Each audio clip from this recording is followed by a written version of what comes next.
What's good, guys? It's your boy Mopar Matt, back at it with another video. Today we're gonna jump right into it with some pros and cons about this 2019 Dodge Charger RT.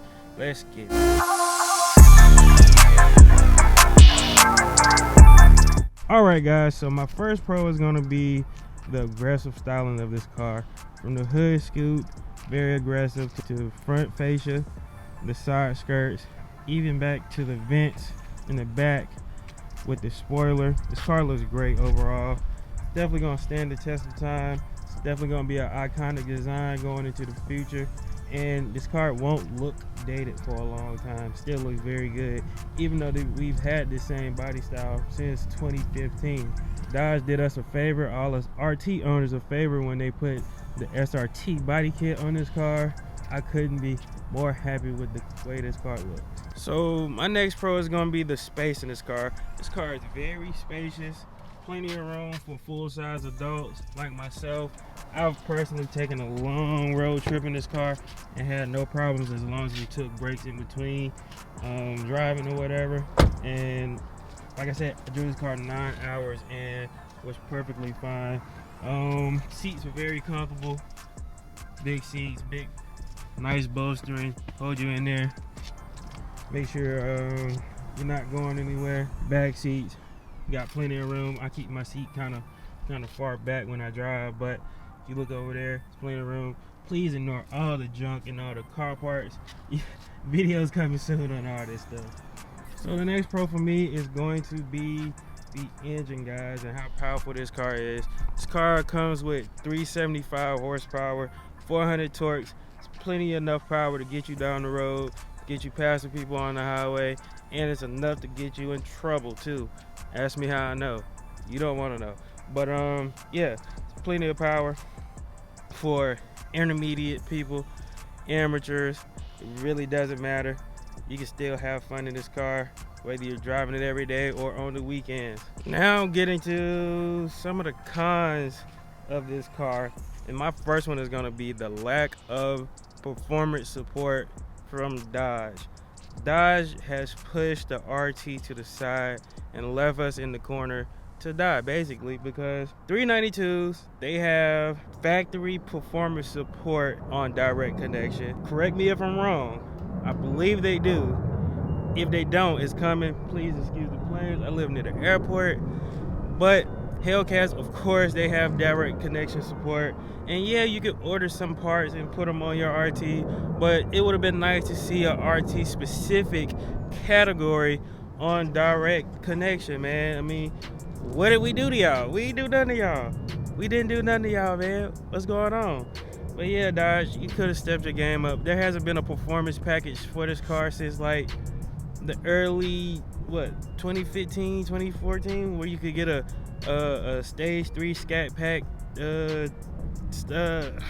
whatever. Dodge, you could have did us better.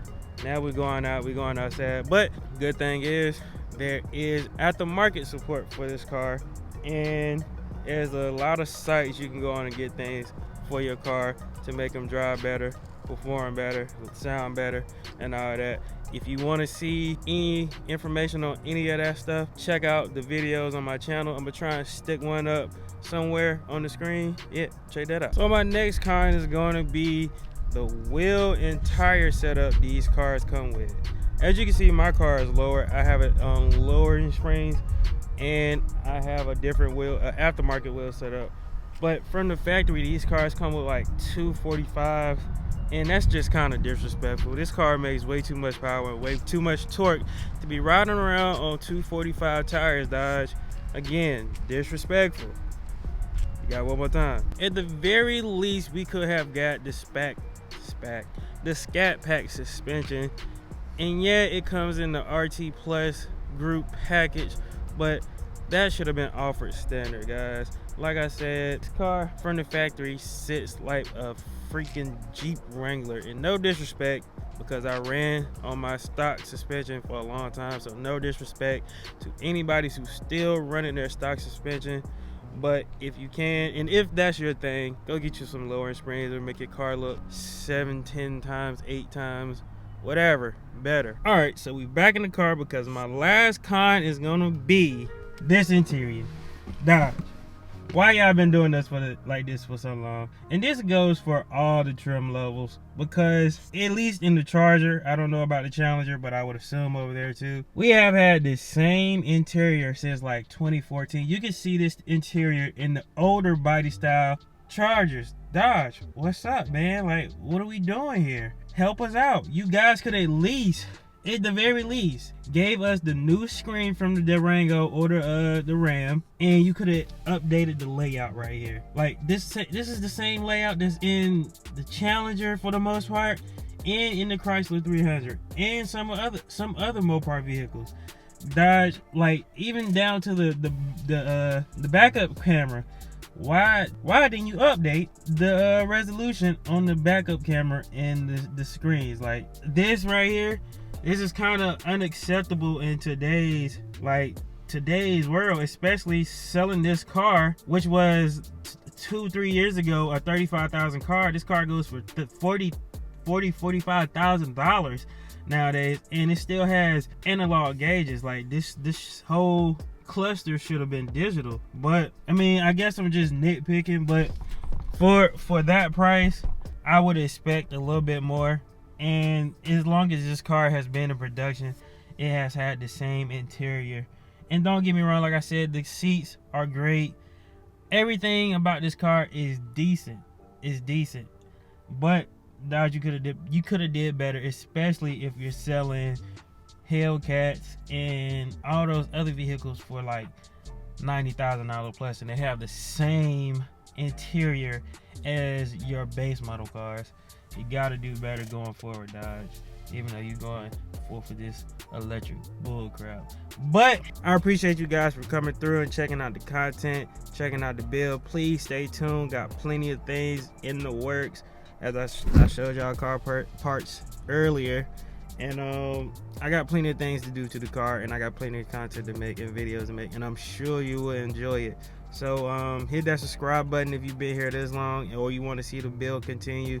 Let's get to 1K. We at 795 right now, so we on the road to 1K.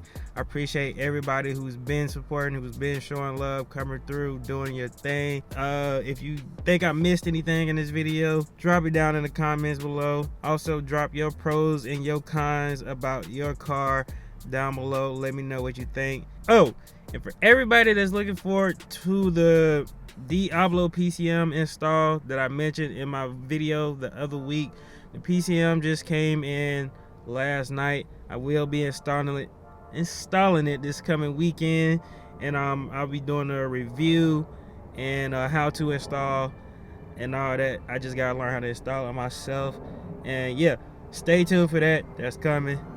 Again, we out.